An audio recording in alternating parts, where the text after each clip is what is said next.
The news reporter points a microphone in my direction and said, "Who declared Corona a global pandemic? Do you care to comment?" I feel my nose mask hanging down my chin like a lifeless body dangling from my feelings. Sir, who declared Corona a global pandemic? Do you care to comment? And as the essence of this moment ricochets off my uncertainty, it hits me that for the first time since the discovery of language, the question and the answer are the same. So what do I say? Do I talk about Italy, how the tallies add up in Italy? Do I speak of China, how cities were hung and conged? Do I teach you how you rope Europe into a continent of carcasses lowered in shallow graves? Do I explain to you how Zimbabwe has to build more mortuaries because the land of the living cannot contain the dead? Do I show you the night when I looked into my town crier's eyes and I saw tears? Do I tell you? Do I tell you? Do I tell you?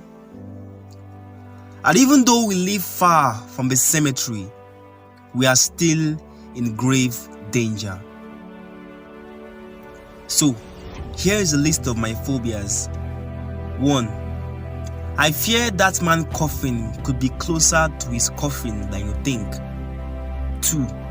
Where I come from, nobody tells you bless you when you sneeze. 3. The government say we ought to stay indoors. But how do we survive on empty bellies? 4. Our prophets are silent, because unlike the author of Lord of the Rings, God is not talking.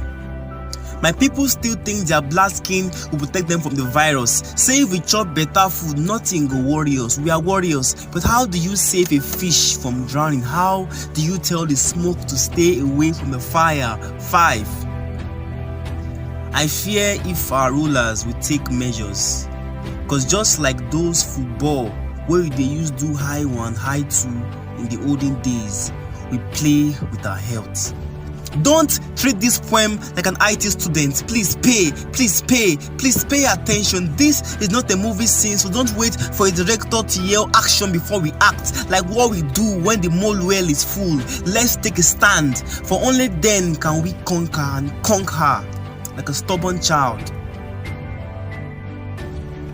The news reporter points a microphone in my direction and said, "Who declared Corona a global pandemic? Do you care to comment?"